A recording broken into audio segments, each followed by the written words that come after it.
Hello guys, welcome back to my channel Soma Dutta lifestyle চ্যানেলে তোমাদের অনেক অনেক স্বাগত জানাই। তো আজকে আমি বানাচ্ছি ভেন্ডির একটি রেসিপি। তো আপনারা ভেন্ডি অনেকে অনেক রকমভাবেই খেয়ে থাকেন, কিন্তু আমি একবার যেভাবে বানাচ্ছি সেভাবে একবার বানিয়ে দেখুন। তো এখানে আমি 200 গ্রাম পরিমাণ মতো ভেন্ডি নিয়েছি, একটি বড় সাইজের টমেটো এবং দুটো আলুকে লম্বা লম্বা করে কেটে নিয়েছি। এরপর কড়াইতে তেল দিয়ে দিয়েছি, তেল গরম হয়ে গেছে। এরপর এতে দিয়ে দিচ্ছি শুকনো লঙ্কা, তেজপাতা আর সামান্য সাদা জিরে।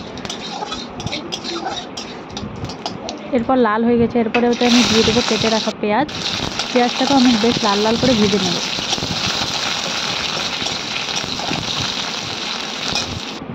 তো মোটামুটি প্রায় ভাজা হয়ে গেছে। এরপর এতে আমি কেটে রাখা ভেন্ডি, আলু এবং টমেটোটা দিয়ে দিচ্ছি।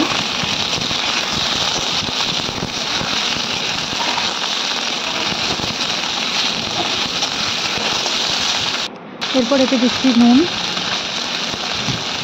এবং সামান্য পরিমাণে হলুদ দিয়ে দেবো।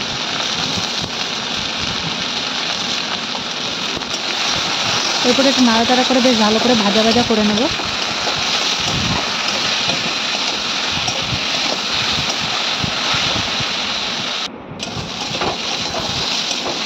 তো প্রায় ভাজা ভাজা হয়ে গেছে। তো এখন আমি একটা মশলা বানিয়ে নিচ্ছি। এই দেখুন, এখানে আছে জিরে গুঁড়ো, ধনে গুঁড়ো, কাশ্মীরি লাল লঙ্কার গুঁড়ো, কিছুটা মিক্স মশলা এবং কিছুটা সবজি মশলা। তো এটাকে ভালো করে জল দিয়ে ঘুটে নিচ্ছি আমি, নিয়ে এরপর আমি সবজির মধ্যে দিয়ে দিচ্ছি। এরপর এটাকে মিডিয়াম আঁচে বেশ সুন্দর করে কষাতে হবে। তো এটাকে আমি এখন ঢাকা দিয়ে দেবো সেদ্ধ হওয়ার জন্যে। এরপর যতক্ষণে ওটা সেদ্ধ হচ্ছে ততক্ষণে আমি এটাকে বেটে নিয়ে আসছি। এখানে নিয়েছি আমি পোস্ত এবং সর্ষে। তো বাটা হয়ে গেছে এবং সবজির মশলাটাও বেশ কষা হয়ে গেছে, কষানো হয়ে গেছে। এরপর আমি বেটে রাখা সর্ষে আর পোস্তটা দিয়ে দিচ্ছি।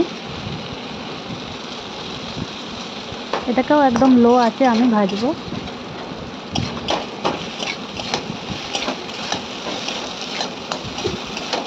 আর বাটিতে যে বাটিটা বেটেছিলাম সেই বাটিটা সামান্য জল দিয়ে আর একটু দিয়ে দেবো।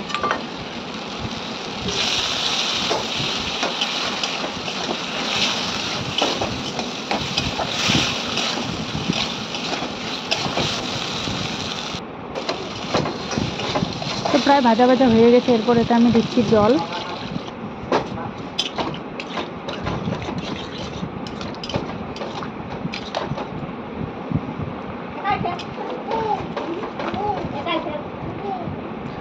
তো প্রায় ফুটে উঠেছে। এরপর আমি দিয়ে দিচ্ছি এতে কিছুটা ভাজা মশলা এবং তো আমার সবজিটা প্রায় হয়ে গেছে। এরপর এটাকে আমি নামিয়ে নেব।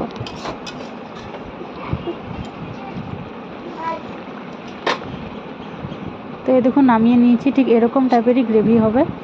এটাকে আপনারা গরম ভাত বা রুটি, পরোটা যেটার সাথে চান সেটার সাথে খেতে পারেন। খুব অপূর্ব লাগে খেতে, ভালো লাগে। তো ভিডিওটি যদি ভালো লেগে থাকে অবশ্যই একটি লাইক করবেন এবং চ্যানেলটিকে আমার সাবস্ক্রাইব করে দেবেন। তো দেখা হচ্ছে পরবর্তী কোনো ভিডিওতে। ততক্ষণের জন্য বাই।